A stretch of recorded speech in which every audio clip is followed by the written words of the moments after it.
Magyarország csodálatos, számtalan irányból megközelítve, köztük természeti kincsek és látványosságok szempontjából, hiszen nincsen hiány belőlük országunk viszonylag kicsi méretéhez képest sem. Mai kisfilmemben ezen kincseket kísérelem meg bemutatni, legalábbis egy részüket, mivel ha mindet szeretnénk megismerni, egy hét is kevés lenne rá.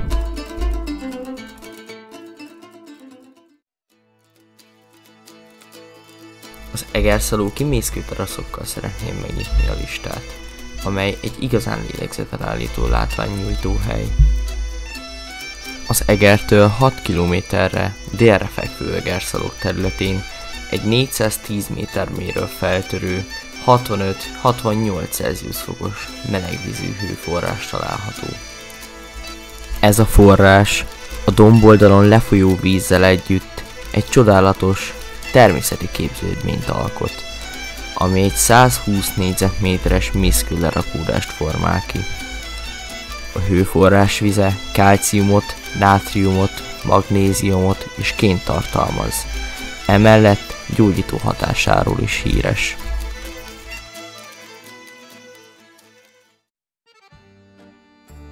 Egy szintén ismert és látogatott hely Hévíz, és az ott található melegvízi tó.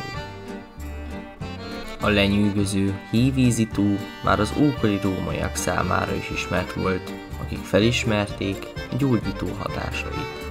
Azonban maga a különleges tó még régebb múltra tekint vissza, hiszen az azt tápláló forrás vizének életkora meghaladja a 1,5 millió évet.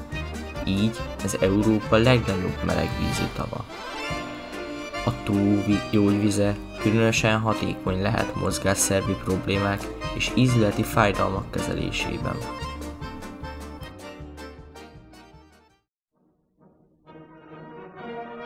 A következő állomásunk Hegyestő, a Káli-medence kapujának őre.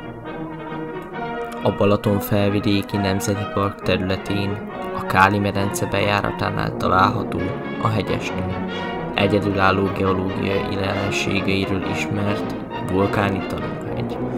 A vulkáni kráterben a megdermett láva a kihűlés során olyan sokszögletű, függőleges oszlopokra hasad, amelynek látványa Európában rendkívül ritka és különleges.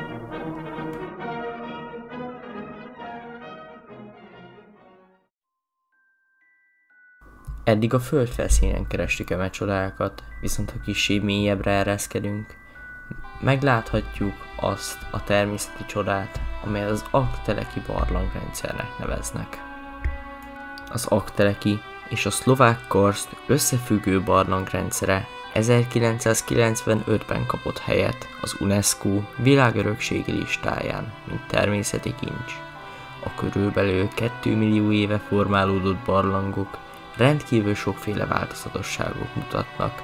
Jelenleg a területen található 712 barlangból 273 található Magyarországon. Ezek közül is a leghíresebb a Baradla barlang, amely általunk is látogatható. Sajnálatos módon túl sokat foglalkozunk a fejlődéssel, de elfelejtünk vigyázni eközben arra, ami már megvan nekünk. Ennek köszönhetően ezek a kincsek egyre csak rombolódnak, ezzel tönkretéve évmilliók, vagy akár esetenként évmilliárdok munkáját. Magyarországnak számos környezeti problémával kell szembenézni a napjainkban. Az egyik kiemelkedő probléma az éghajlatváltozás hatásaival való küzdelem, amely magába foglalja az extrém időjárási események gyakoribb előfordulását és a éghajlati rendszer változásait. Az erdőirtás és a természetes élőhelyek elvesztése is aggasztó tendencia, amely negatívan befolyásolhatja a biodiverzitást. A légszennyezés a városi területeken kritikus mértéket öltött, különösen a közlekedés és a városi ipar számlájára írható ez. A hulladékkezelés is komoly problémát jelent, mivel a szemétlerakók túlzott terhelése és a hulladék újrahasznosításának hiánya súlyos környezeti problémákat okoz. Ahhoz, hogy egyszer unokáink, és nekik az unokáik is láthassák ezeket a természeti értékeket, ahhoz változtatnunk kell ezen a hozzáálláson. Már ma is sok szervezet dolgozik a környezet tisztábbá tételén, viszont ők nem képesek mindenre. Nekünk is tenni kell az ügy érdekében.